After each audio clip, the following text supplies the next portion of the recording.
Boa noite. Boa noite. É muito bom estar aqui com vocês hoje e sempre um tema para a gente refletir. Sempre gosto de lembrar que o palestrante é uma pessoa comum que veio compartilhar alguns ensinamentos de reflexão. E nós trouxemos hoje um tema muito importante para a nossa vida, sempre são temas importantes, o Evangelho no lar, né? Uma luz presente em sua vida, que é o Evangelho. O que é o culto do Evangelho no lar? Ele é, vamos acompanhar a leitura, ele é uma forma de reunir a família em torno de um objetivo comum, a comunhão familiar à luz dos ensinamentos de Jesus.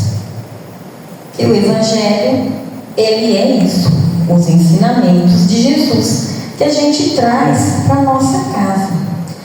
E quem que é a nossa família? Nós somos uma família universal. Esse fio fica lá atrás. A gente é uma família universal porque somos todos filhos do mesmo pai. Né? Nós nascemos numa família de sangue para a gente aprender a amar. Né? Eu acho que a gente começa ali. Começa a aprender a amar os familiares, o irmão, o pai, a mãe, o filho, e vai entendendo um pouco mais sobre esse tema tão importante de Jesus, que é o amor. Mas nós somos uma família universal. Então o Evangelho no lar, ele é feito com todos que moram na casa, às vezes nem são parentes de sangue da mesma família. E nós temos também colegas que se deslocam de casa para casa de um amigo para participar junto do Evangelho. Então o Evangelho é isso, uma comunhão familiar à luz dos ensinamentos de Jesus. E por que fazer o Evangelho no lar? Para ter Jesus em nossa casa. Não temos essas palavras dele? Porque onde estiverem 2 ou 3 reunidos em meu nome, eu estarei presente. Então, no Evangelho, a gente se reúne em nome de Jesus. E Ele estará junto. Com aquele momento, e Ele permanecerá, com certeza. Porque a vibração fica para o resto da semana, junto com a gente, junto com a nossa família ali, na nossa casa, no nosso lar, em que a gente se dispôs a fazer esse momento tão importante. E nós vamos ter, nossa gente, vocês acreditam que eu não estou sem a cola?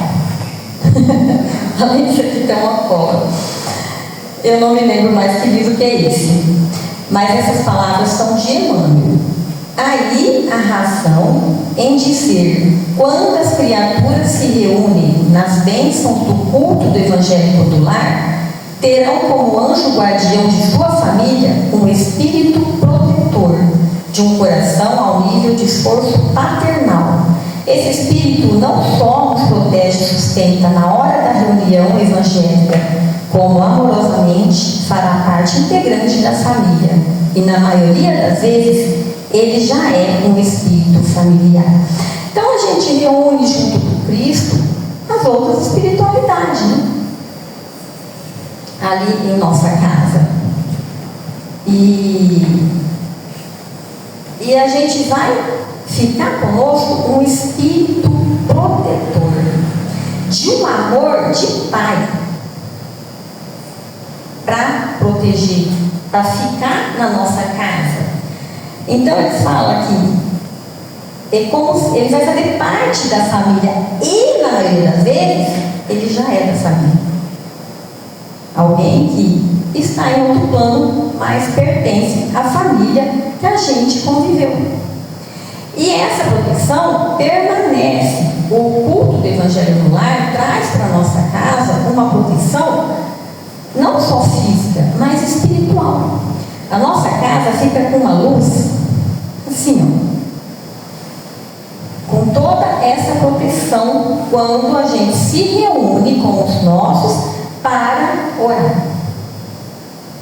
E aqui nós vamos ter outros dizeres, ó, o indivíduo que ora se protege com uma poderosa armadura. O lar que cultiva a oração se torna uma fortaleza.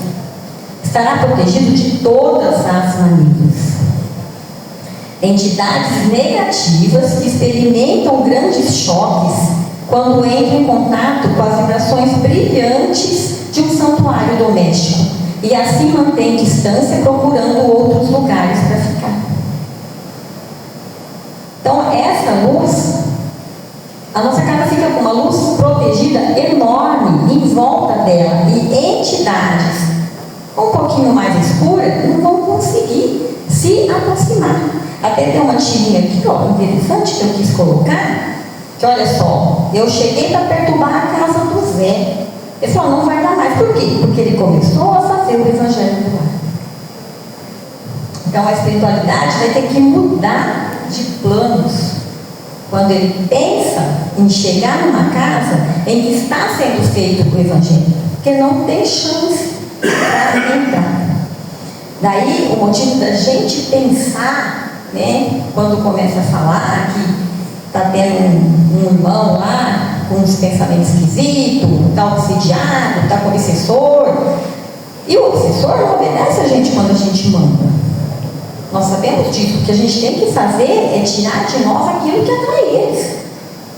E o evangelho do lar é uma repulsa para eles. Então é uma proteção enorme, né? A luz inapagável passa a brilhar sobre o lar onde se ore com verdadeiro amor. E os benefícios que o evangelho traz para a gente? Organizemos nosso agrupamento doméstico do evangelho. O lar é o coração do organismo social. Em casa começa a nossa missão no mundo. Essas palavras do Espírito chegam através de Chico Xavier. E aqui nós vamos ter um pouco mais extenso o que ela disse, ó. É no lar que os espíritos se reencontram, sob o mesmo teto, na condição de pais, filhos e irmãos. Nesse ambiente são oferecidas as oportunidades de novo aprendizado moral, possibilitando aos reencarnados exercitarem no campo afetivo a fraternidade, a solidariedade, enfim, os sentimentos derivados do amor. Assim, a função educadora e regeneradora da família é extremamente delicada e importante. A função educadora e regeneradora da família. A família tem uma responsabilidade enorme. Os pais, sobre aqueles filhos que são colocados sobre a sua responsabilidade, sobre a sua tutela. A responsabilidade de dirigi-los no caminho bom. A responsabilidade de estar sendo guia, né, para eles. Então, na pergunta 110 do livro O Consolador, esse livro é de Emmanuel,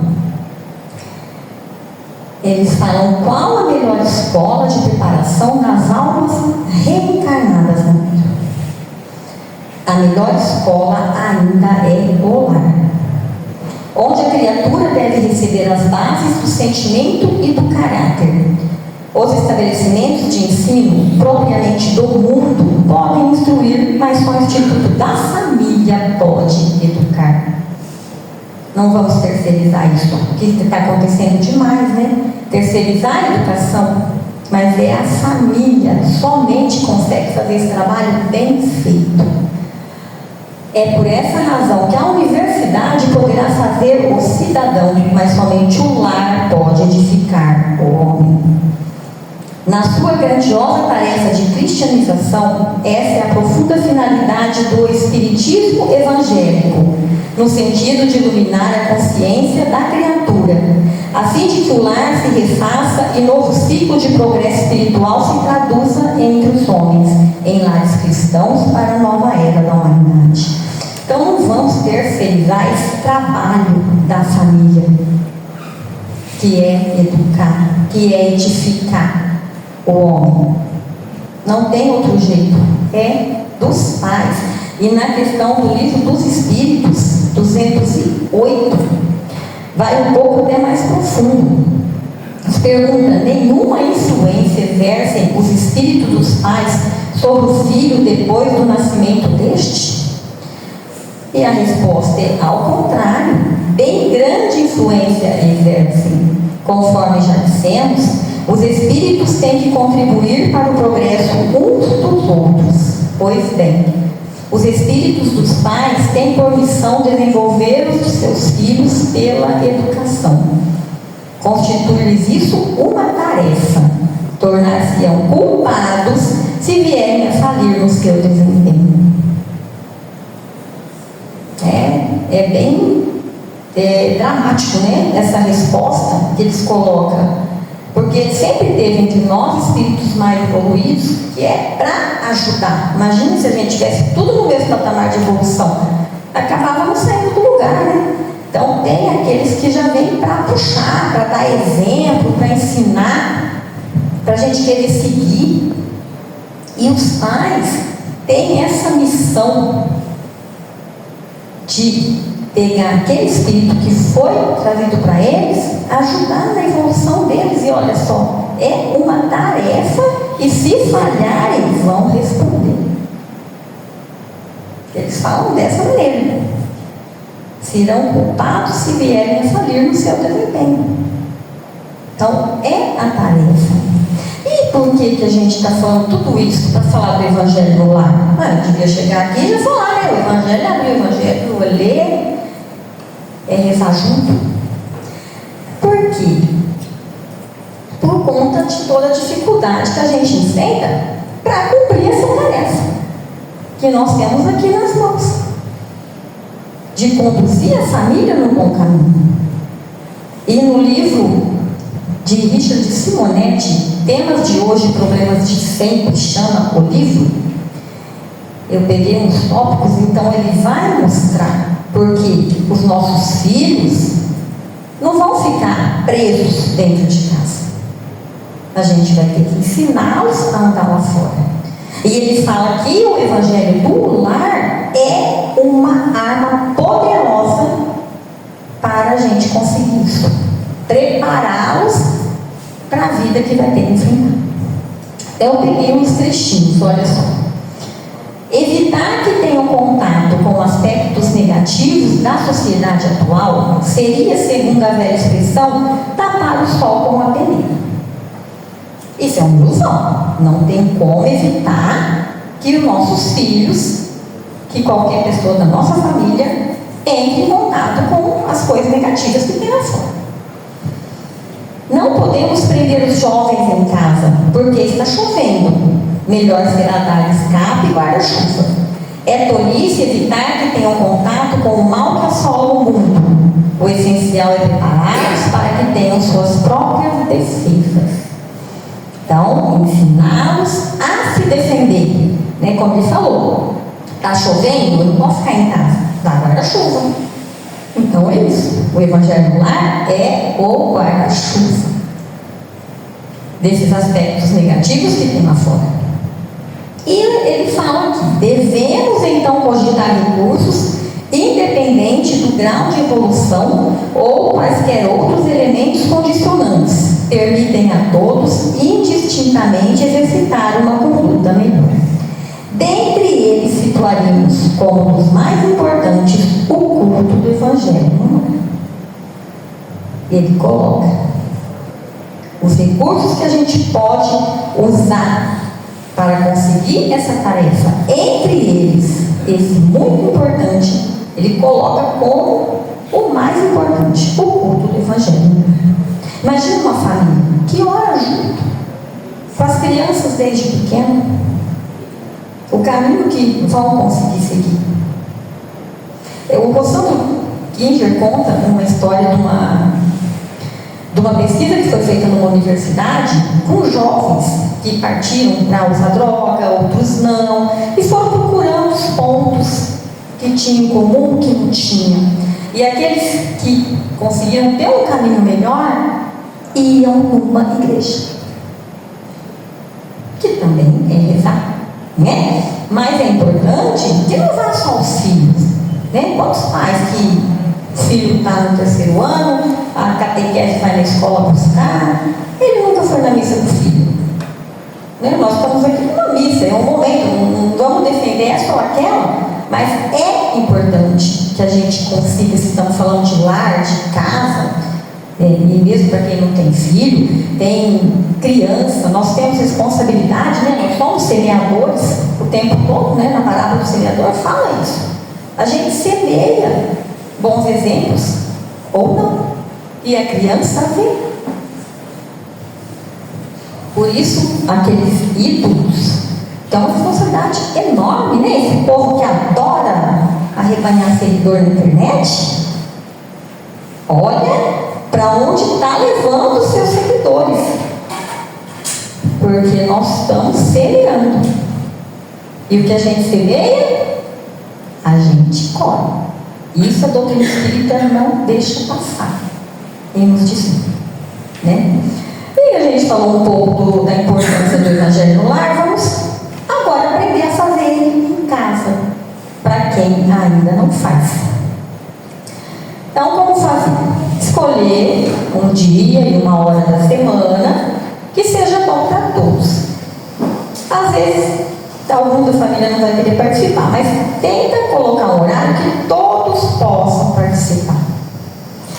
Trazer uma garrafa com água para poder fluidificar durante a oração, a reunião, né? Começa com uma oração de abertura sincera e edificante. Leia um trecho do Evangelho e converse sobre ele com os participantes de forma educativa.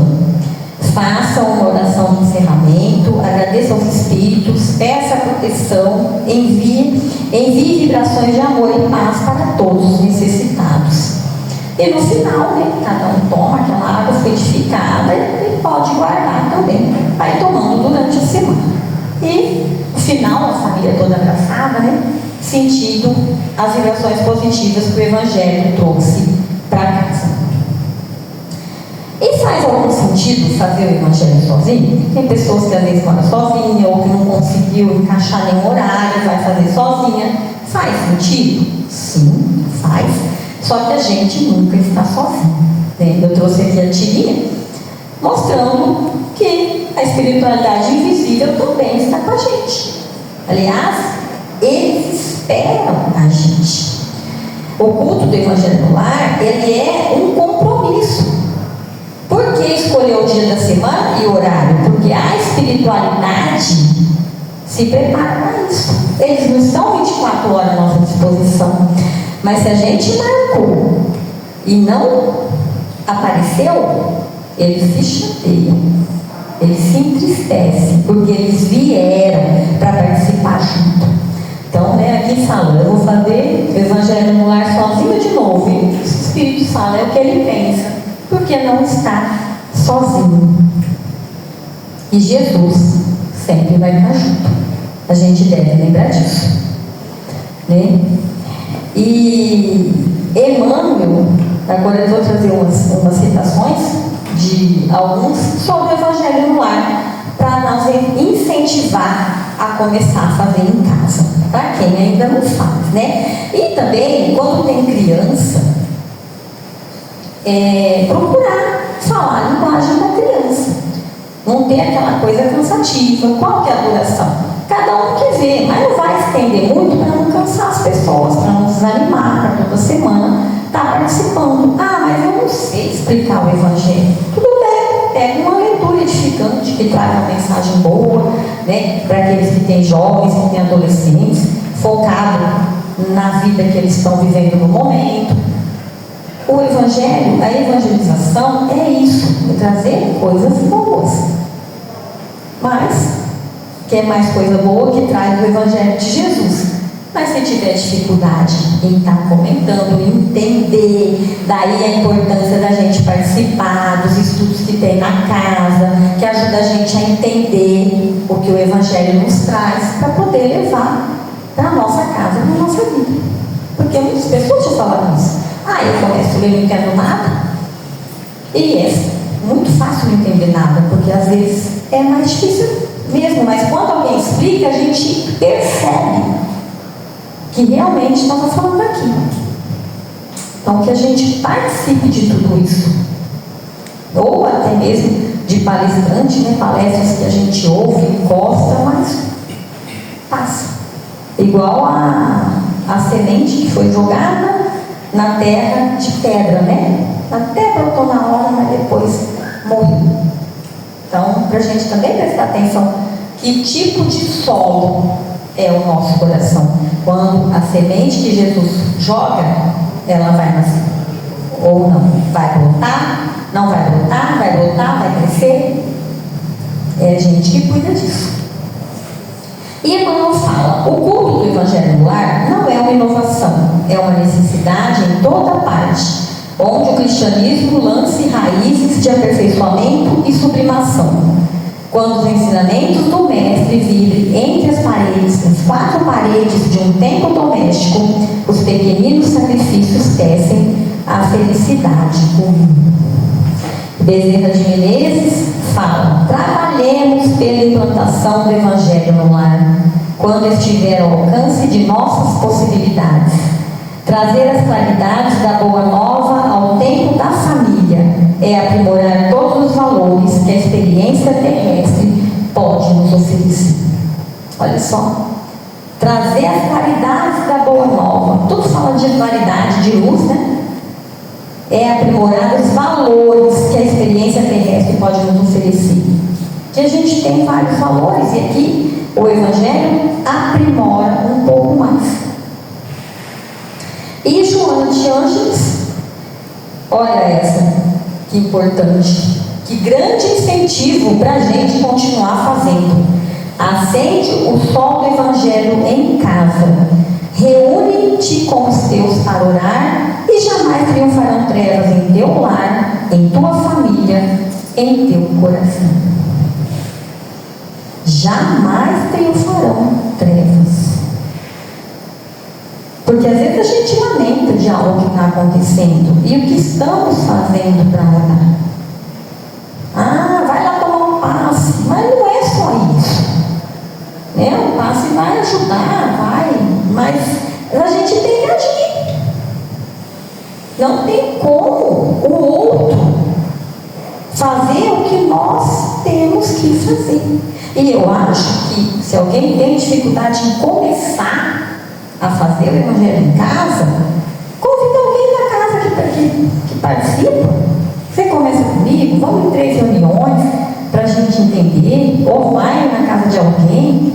Eu acho que vai achar pessoas dispostas a estar colaborando com isso. E não deixar de lado, porque às vezes começa e para. Aí começa a ter uma coisa ruim, que preciso voltar a rezar. Porque a gente sabe que a oração ajuda, Tanto que a gente faz isso sim.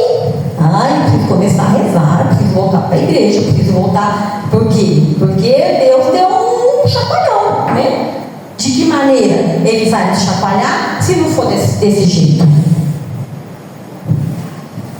E o Bezerra de Menezes nos chama para a ação, Auxiliemos a plantação do cristianismo no santuário familiar, à luz da doutrina espírita, se desejamos efetivamente a sociedade aperfeiçoada amanhã. Olha só, o que é isso? Se a gente deseja a sociedade aperfeiçoada amanhã, comecemos agora a implantar o Evangelho na nossa casa e na nossa vida. É isso que ele está falando. Mas a única coisa que a gente deseja é uma sociedade aperfeiçoada amanhã. Mas que o governo faça isso. O padre, ou um pastor, a polícia, o professor. E nós estamos fazendo o quê? Se tem uma coisa tão fácil da gente fazer, que é emanar boas vibrações. Olha o que a Viviane ensinou para a gente hoje. De graça, o ar, a respiração, que dá uma transformada. E a gente usa, porque infelizmente não usamos nem 50% do que a gente aprende nas escolas, nas casas espíritas ou missa que a gente vai. A gente aprende, mas não carrega, não leva, não faz. Não é? E, como disse o Emmanuel, a primeira escola é o lar. É dali que nós vamos conseguir a transformação do restante. E Maria Teresa nos traz uma lição muito importante nisso daí, indagada uma vez por um jornalista que pergunta para ela: o que eu posso fazer para promover a paz mundial? Imagino que, de repente, sendo jornalista, ele vai esperar a resposta: faça um texto muito bonito, né, falando da paz mundial, divulga, não sei o que ele esperava, mas dá essa impressão.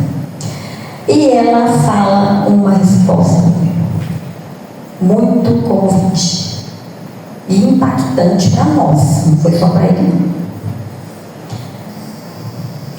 Quer fazer algo para promover a paz mundial? Vá para casa e ame a sua família.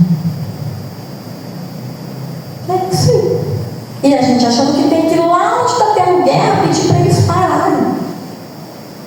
Que nós estamos trabalhando hoje para viver amanhã. E para a gente não viver guerra amanhã, nós temos que promover o amor. E onde vai começar? Se não for dentro de casa. E no livro, né, o Lúcio, eu acho que o livro chama Jesus no Lar. Ele fala isso para a gente finalizar. A paz do mundo começa sobre as telhas a que nos acolhemos. Se não aprendemos a viver em paz entre quatro paredes, como aguardar a harmonia das nações? Essa harmonia das nações não seria a paz mundial? Agora, se a gente não tem paz dentro da nossa casa, como a gente vai falar de quem faz guerra? Não é? E ele continua: se nós não habituamos a amar o irmão mais próximo, associado à nossa luta de cada dia, como respeitar o eterno Pai que nos parece tão distante? Então é isso que eu quis trazer hoje, né, sobre esse tema do Evangelho no Lar, o benefício dele, que é para todos, inclusive. Se a gente ler, né, um pouco, vai ver que a casa que faz o Evangelho, essa luz, ela irradia um pouquinho. Vocês já foram no quintal, que a luz da casa de vocês estava apagada, mas a do vizinho clareou alguma coisa que você queria achar? Não é? A luz não fica suave. Agora imagina um quarteirão inteiro fazendo o Evangelho.